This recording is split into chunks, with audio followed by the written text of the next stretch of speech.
सुनसान हाईवे। रात के ठीक 11:45 बजे। बारिश की बूंदें टीन की छत पर लगातार गिर रही थीं। हाईवे पर सिर्फ एक ही जगह रोशनी थी, रहीम चाचा का ढाबा। कहते हैं, इस ढाबे पर रात 12 बजे के बाद जो भी रुकता है, उसे खाने के साथ एक डरावनी कहानी भी सुनने को मिलती है। लेकिन अजीब बात यह है, चाचा कभी कहानी नहीं कहते। वो हमेशा कहते हैं, बेटा, ये किस्सा नहीं, ये मेरी आंखों से देखा हुआ सच है। ढाबे पर बैठे सभी लोग चुप हो गए। चाचा ने चाय का एक घूंट लिया और धीरे से बोलना शुरू किया। बेटा, ये बात लगभग 15 साल पुरानी है। एक बरसाती रात थी, करीब 2 बजे। एक लड़का मेरे ढाबे पर आया, पूरा भीगा हुआ, चेहरे का पर डर साफ दिख रहा था।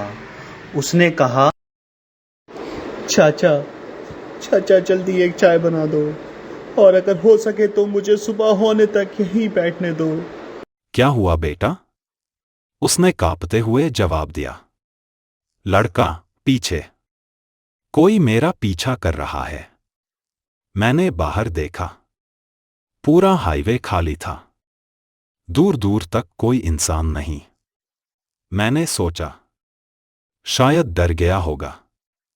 मैंने उसे चाय दी, लेकिन जैसे ही उसने पहला घूंट लिया, ढाबे के बाहर ठन ठन ठन किसी के पैरों में बंधे घुंघरुओं की आवाज आने लगी।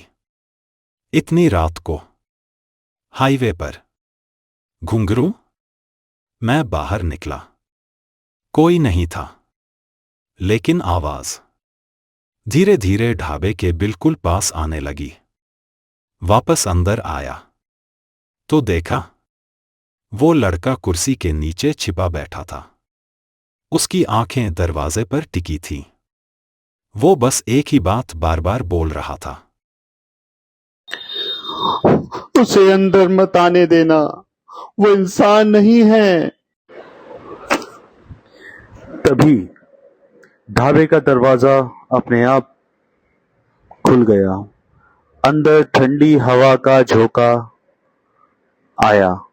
ढाबे की सारी लाइटें एक साथ टिमटिमाने लगी और ढाबे पर एक औरत खड़ी थी। सफेद साड़ी, लंबे बाल, लेकिन उसके पैर उल्टे थे। वो कुछ नहीं बोली, बस मुस्कुराई और सीधे उस लड़के को देखने लगी। मैंने हिम्मत करके पूछा, जिसे ये छोड़कर भाग आया है। लड़का जोर जोर से रोने लगा। उसने बताया, कुछ घंटे पहले हाईवे किनारे उसे एक औरत मिली थी, जिसने उससे लिफ्ट मांगी थी। लेकिन जैसे ही वो बाइक पर बैठी, रियर व्यू मिरर में उसका चेहरा इंसान का नहीं था। इसके बाद कहानी में धीरे धीरे खुलासा होता है कि वह औरत सालों पहले उसी सड़क पर मरी थी। जिसने भी उसे रास्ते में छोड़ा, वह कभी घर नहीं पहुंचा।